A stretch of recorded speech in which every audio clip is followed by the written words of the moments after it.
Ruth Edwards. Thank you, Chair. I should start by just drawing attention to my entry in the Register of Members' Interests, particularly my recent employment until the election with BT's cybersecurity team. Ministers, thank you very much for joining us. I wanted to start by going back to the issue of 5G conspiracy theories. As you mentioned, Baroness Williams, we've seen vandalism against the physical infrastructure of the network itself in the last couple of weeks, but also many assaults on telecoms engineers. One engineer, I understand, has been stabbed, others have been spat at, screamed at in the streets. What is the government doing to tackle the dangerous and often criminal consequences of this disinformation campaign? Well, I think you could probably categorize the disinformation into two elements: that which is kind of harmless conspiracy theorists, and that which actually leads to both attacks on engineers, as you have said, but also the kind of there's a far right element to this as well, and therefore when a criminal offence is committed, then clearly it's a serious thing. The police, I know, have been monitoring this. I go on the operational calls with the Home Secretary every single day. I know they are very alive to it. They're monitoring it, and they are dealing with it. Thank you. And Minister Dyche? Yes, thank you. Well, Ruth, as you know, the vast majority of misinformation and disinformation is harmful but legal.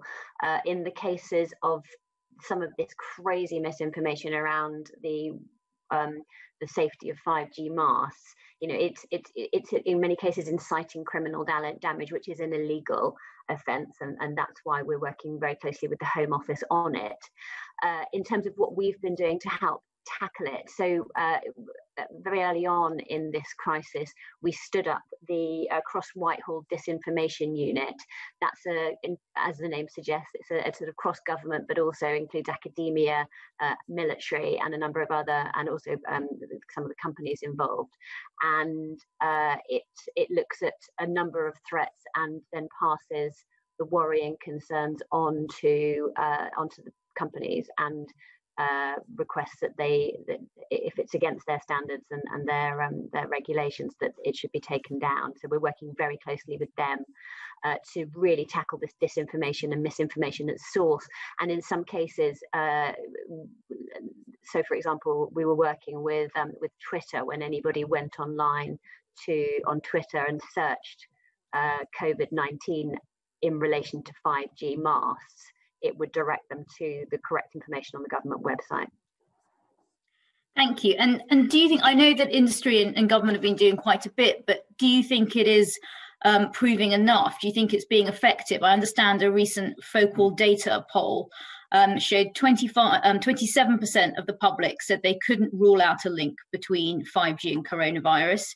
8% believe there is a link, and 19% are unsure. So that's only over half of respondents either believe there is a link between coronavirus and 5G, or they're not sure and feel they can't rule it out. That to me is pretty serious, given how our economic recovery is going to rely on things like the safe rollout of 5G. I appreciate there are some elements, such as far-right elements, who are stirring this up for even more sinister reasons, but I don't think any element of this conspiracy theory can be categorized as harmless, because it's it's threatening the public confidence in the 5G rollout. Well, from my perspective, I think you're right, and that's why I said from the beginning that accurate information is more important now than ever, because literally lives are at risk, even if misinformation is spread unknowingly or completely without malicious intentions. I mean, we also saw at the beginning of the COVID period, there was a fake nurse online spreading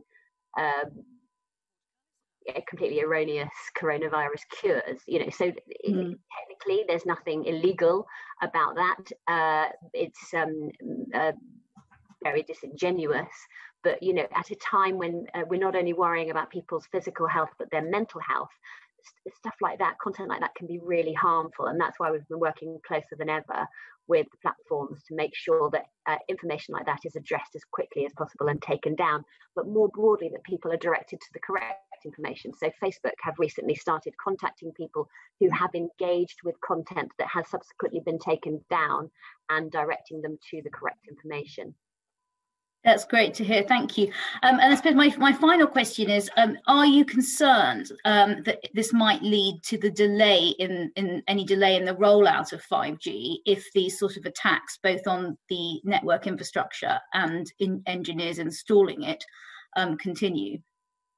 Well, so that would be we're working very closely with my colleague Matt Warman in the Department of Digital Culture, Media and Sport, who's working really closely with the companies that are rolling it out. Clearly, it's been worrying, and it's not in any way an ideal situation. And let's face it, these masts, the telecommunications infrastructure, and as you've heard from Baroness Williams, it's a fairly random scattergun approach as to which bits of that infrastructure have been attacked. They're crucial for enabling people to continue to work, and for our emergency services to continue to operate. So there's a whole lot of impact here, but I don't think it has had any meaningful impact on the rollout. No.